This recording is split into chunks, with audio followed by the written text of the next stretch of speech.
우리 옆에 분들하고 한번 인사해 보겠습니다. 참 잘 오셨습니다. 만나서 반갑습니다. 여러분 정말 만나서 반갑습니까? 우리 다 함께 2021년도 표를 함께 읽어봅시다. 시작.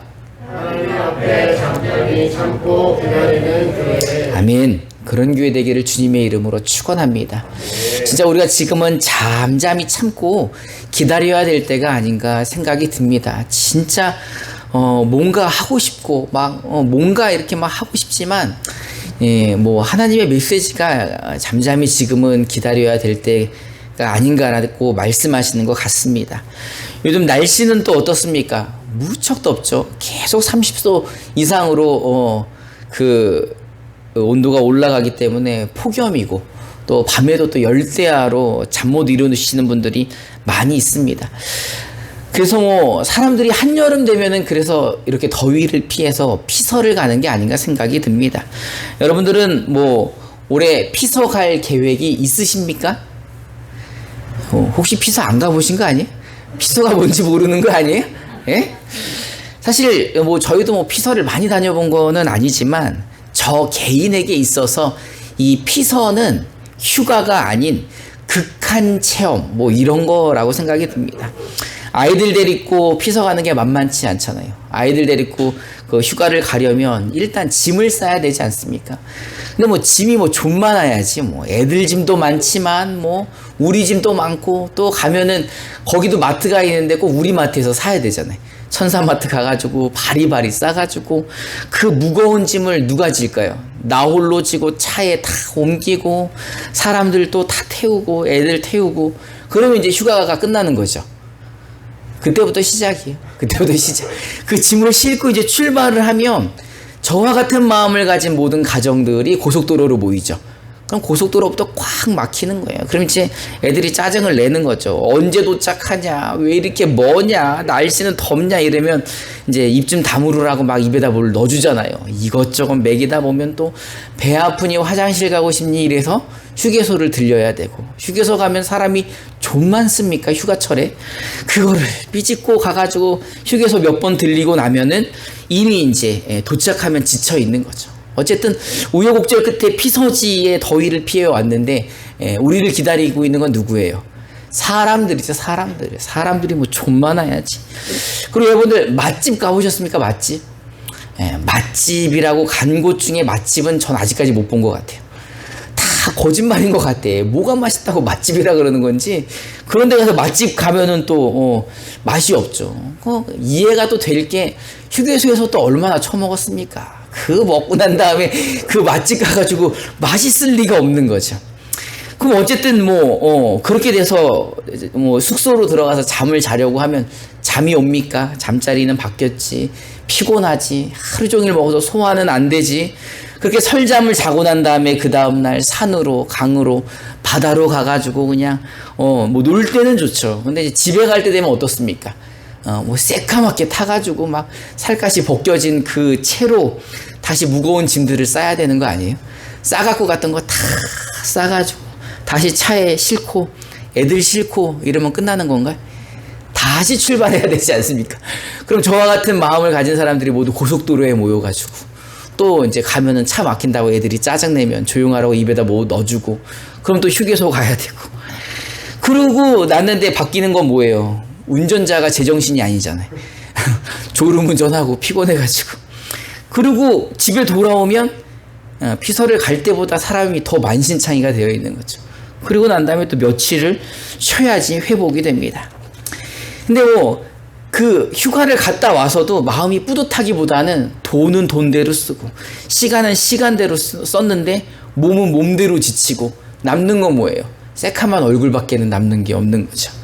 여러분 이래도 휴가를 가시겠습니까? 그래도 가신다면 할 수 없는 거지 뭐. 그런데 만약 오늘 오신 성도님들 중에 진정한 휴가, 진정한 쉼을 얻고 싶으시다면 오늘 주께서 하시는 이 말씀 가운데 진정한 쉼을 찾으시기 바랍니다. 주님은 우리에게 수고하고 무거운 짐진 자들아 다 내게로 오라 라고 말씀하시면서 우리를 초대하고 계십니다. 우리 마태복음 11장 28절을 우리말 성경으로 한번 읽어봅시다. 시작. 수고하고 무거운 짐을 진 모든 사람은 다 내게로 오라. 내가 너희를 쉬게 할 것이다. 아멘. 여러분, 사람 사는 것이 다 똑같죠. 사람들은 왜 살까? 왜 살까요? 돈 많은 사람은 왜 살까? 돈 없는 사람은 왜 살까? 건강한 사람, 약한 사람들 왜 살까요? 사실 다 먹고 살라고 사는 거 아닙니까? 옛말에 그런 말 있죠. 산 입에 거미줄 치겠냐? 이 말은 뭐예요? 살아있다면 뭘 해서든지 먹고 산다는 거죠. 여러분, 그 목구멍이 뭐라 그럽니까? 포도청이라고 하지 않습니까? 사실 먹고 사는 문제는 우리가 해도 되고 안 해도 되는 문제가 아니라 인간이 근본적으로 가지고 있는 해결해야 될 생존의 문제입니다. 어떤 사람은 에이 뭐 먹고 사는 것 때문에 산다는 그런 원초적이고 원시적인 말을 하십니까? 라고 얘기를 하지만 사실 이것 때문에 우리가 사는 거잖아요. 근데 어떻게 보면은 이게 우리의 삶인데 언제부터 우리가 이렇게 수고해야지만 먹고 살 수가 있었는가? 사실 그 답을 보려면 창세기로 돌아가야 합니다. 창세기 3장 17절부터 19절을 우리말 성경으로 한번 읽어봅시다. 시작. 아담에게 하나님께서 말씀하셨습니다. 내가 네 아내의 말을 듣고 내가 내게 명령해 먹지 말라고 한 나무의 열매를 먹었으니 너 때문에 땅이 저주를 받을 것이다. 내가 일평생 수고해야 땅에서 나는 것을 먹을 것이다. 땅은 내게 가시덤불과 엉겅퀴를 내고 너는 밭의 식물을 먹을 것이다.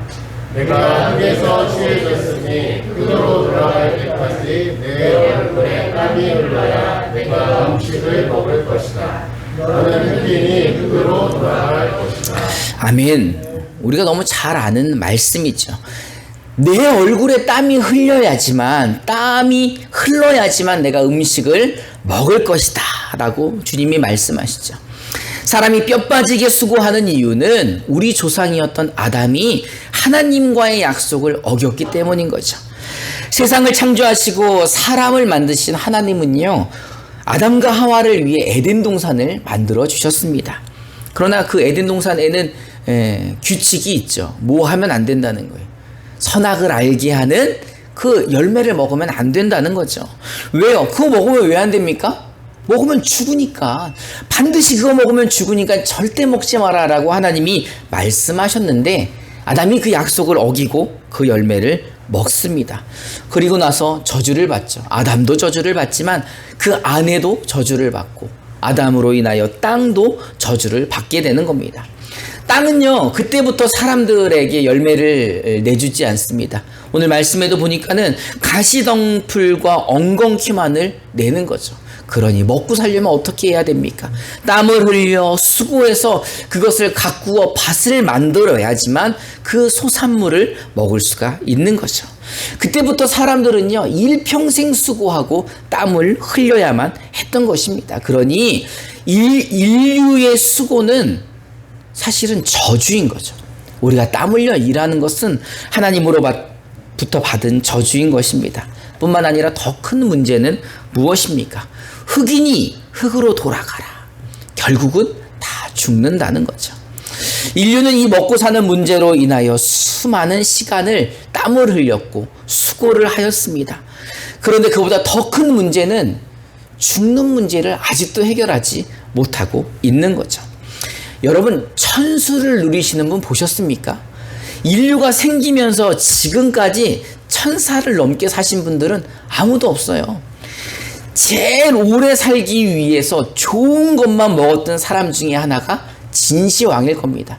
여러분, 진나라의 황제인 진시황 잘 알잖아요. 그가 무엇을 찾으려고 신하들을 전 세계로 보냅니까? 불로초. 불로장생을 위한 불로초를 찾기 위해 신하들을 전 세계로 보내죠. 그러니 얼마나 좋은 것들을 먹었을까? 얼마나 좋은 것들을 먹어서 오래 살았을까? 그런데 제가 이거를 준비하면서 알게 된 것은요, 진시황이 여러분 몇 살에 죽었는 줄 아십니까? 50에 죽었어요. 50에. 아니, 그 좋은 것만 먹은 사람이 왜 50에 죽었나 봤더니 신하 중에 한 사람이 진짜 귀한 거를 드렸는데, 임금님 이거는 너무 좋은 거니까 임금님만 드십시오 라고 준 게 수은이에요. 수은. 수은을 줘서 이거를 하루에 조금씩 먹으면 건강해진다. 그래서 그 진시황의 그 능에 가면은 수은샘이 있다고 합니다. 근데 거기서 홀짝홀짝 마신 거죠. 수은을. 그래서 이가 결국 50에 무엇으로 죽었을까요? 수은 중독으로 죽는 거죠. 이 아담으로부터 저주받은 땅은 사람이 수고해야지만 먹고 살게 했고, 뿐만 아니라 1000살이 뭡니까? 100살을 넘겨 살기도 힘들게 만든 저주를 우리가 당하고 살고 있는 것입니다. 근데 오늘 본문을 통해 하나님께서 약속하신 메시아 그리스도 예수께서 이렇게 말씀하시는 겁니다. 수고하고 무거운 짐진 자들아 다 내게로 오라. 그러면 내가 너희를 쉬게 하리라 라고 말씀을 해주십니다. 그러면서 또 한 가지 이렇게 말씀하십니다. 마태복음 11장 29절부터 30절을 개역 개정으로 한번 읽어봅시다. 시작. 마음이 온유하고 겸손하니 나의 멍에를 메고 내게 배우라. 그리하면 너희 마음이 쉼을 얻으리니 이는 내 멍에를 싣고 내 짐은 가벼우니라 하시니라. 아멘.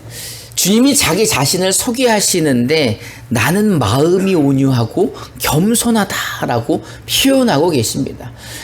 여러분 마음이 온유한 사람은 무서워요, 안 무서워요? 안 무섭죠? 뭘 해도 마음이 온유하니까 다 받아주실 것 같아. 게다가 겸손하기까지 해서 그냥 그분 앞에 가면 마음이 편할 것 같아요. 그러니 이 주님 앞에 아무리 무거운 짐을 가지고 가고 수고한 그 수고를 가지고 가도 주님이 야, 너 왜 이렇게 짐을 많이 갖고 왔어? 가져오라는다고 이렇게 많이 갖고 오면 어떡해? 라고 화내실까요? 화내지 않으실까요? 화내지 않으시죠. 마음이 온유하시고 겸손하신 주님은 어떤 무거운 짐을 들고 와도 다 받아주시는 겁니다. 여러분 주님이 얼마나 온유하시고 겸손하신 분이십니까? 하늘 영광을 버리고 낮고 천한 이 땅으로 인간의 몸을 입고 오신 분입니다. 그 오신 이유가 뭐예요? 우리의 죄를 대신하여 십자가에서 죽으러 오신 거 아닙니까? 그러니 그 예수님이 얼마나 착하고 얼마나 온유하고 겸손하시고 우리를 사랑하십니까? 로마서 10장 13절을 개역 개정으로 한번 읽어봅시다. 시작. 누구든지 주의 이름을 부르는 자는 구원을 받으리라. 아멘. 여러분 예수 믿기 쉽습니까? 어렵습니까? 예수 믿기 어려우세요? 지금 말씀하시잖아요.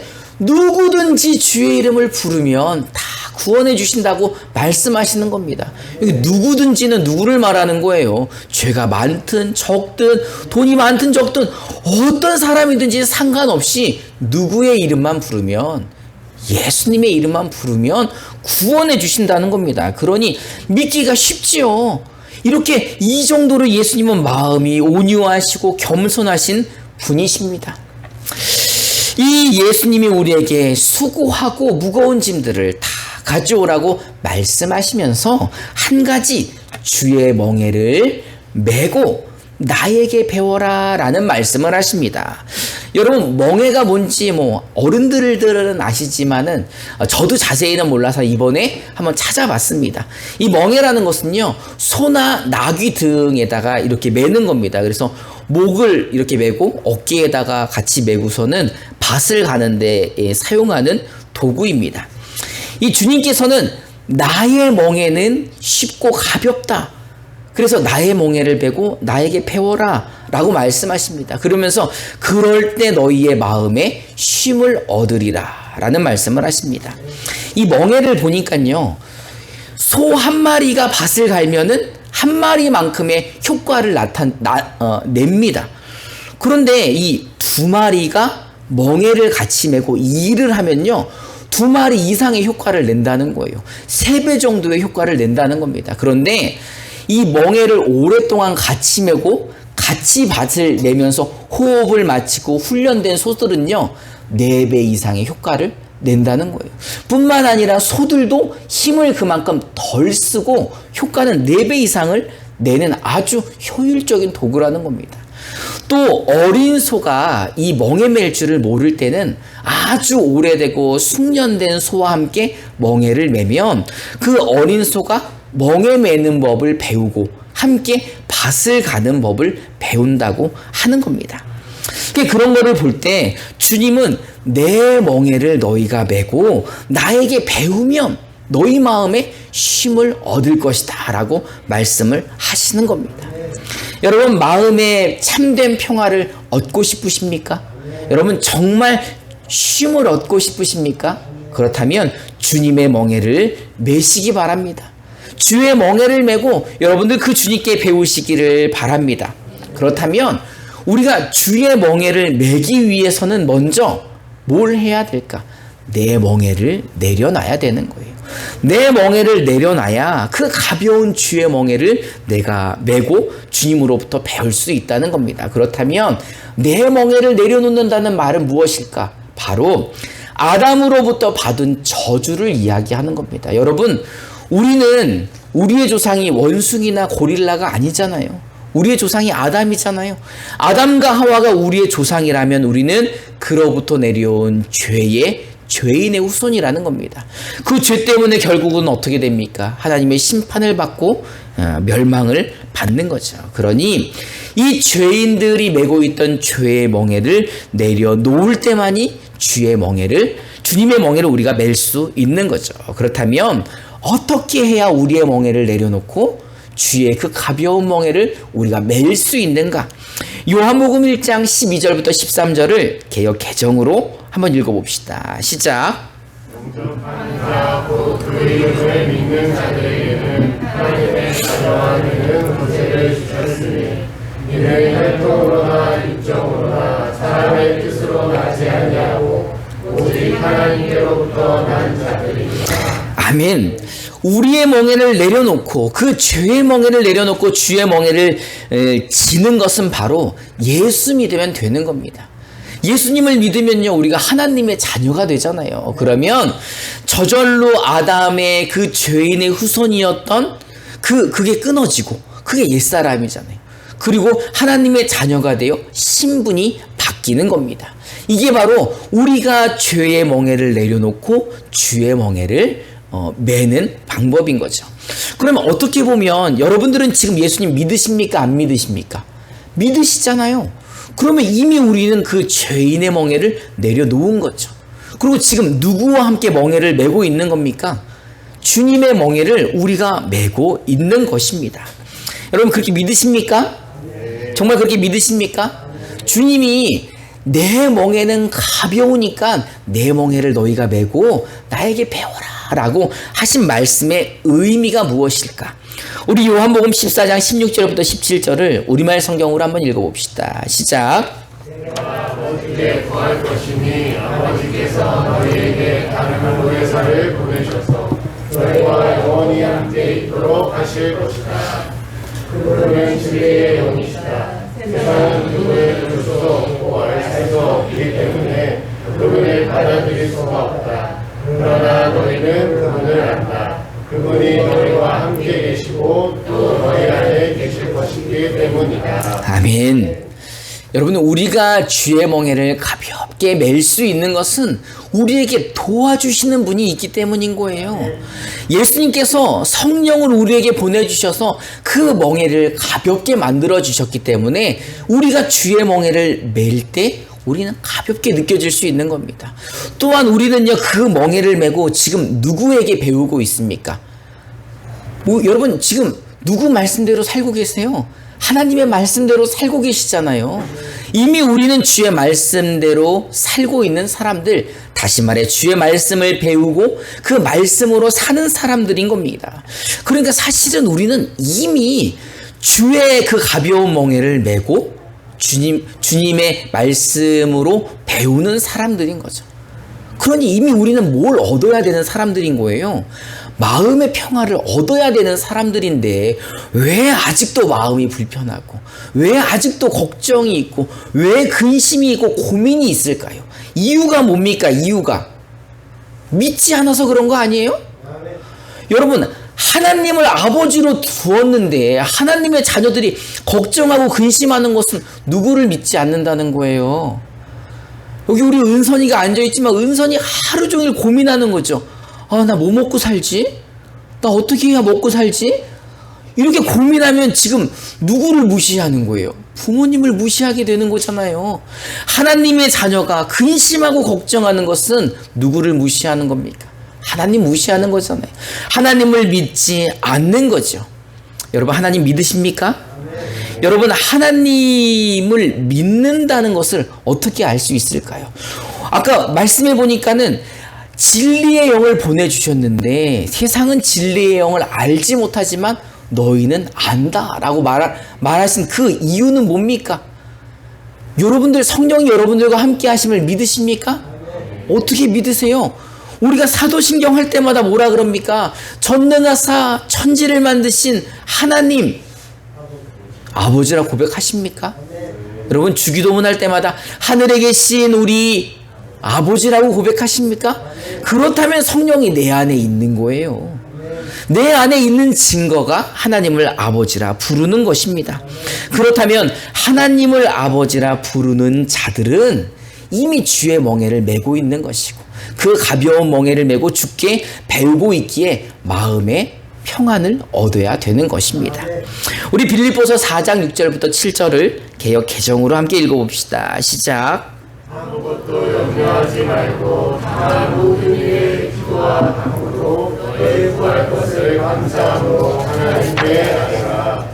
그리하면 모든 지각에 뛰어난 하나님의 평강이 그리스도 예수 안에서 너희 마음과 생각을 지키시리라. 아멘. 여러분, 아무것도 염려하지 말라고 하신 이유가 뭐예요? 우리가 하나님의 자녀이기 때문이죠. 그래도 걱정이 된다면, 그래도 염려가 된다면 어떻게 하라는 겁니까? 모든 일에 기도하고 간구하라는 겁니다. 여러분, 하나님이 우리 아버지이심이 잘 안 믿어지십니까? 가끔은 믿음이 흔들려서 하나님을 향한 신뢰가 흔들릴 때가 있으십니까? 그럴 때 어떻게 하라는 겁니까? 기도하라는 겁니다. 여러분, 기도하시기 바랍니다. 우리가 기도할 때 모든 지각에 뛰어나신 하나님의 평강이 그리스도 예수 안에서 우리의 마음과 생각을 지켜주십니다. 우리의 마음과 생각을 지켜주실 때만이 우리가 참 평안을 얻고 참된 쉼을 누릴 수 있는 것입니다. 여러분, 이제 하나님을 신뢰하시기 바랍니다. 우리 안에 있는 성령님께 날마다 모든 일에 기도하시기 바랍니다. 그러므로 여러분들 마음의 평안을, 참된 쉼을 얻으시기를 주님의 이름으로 축원합니다. 이 시간 우리 함께 찬송하면서 결단하는 시간을 갖도록 하겠습니다.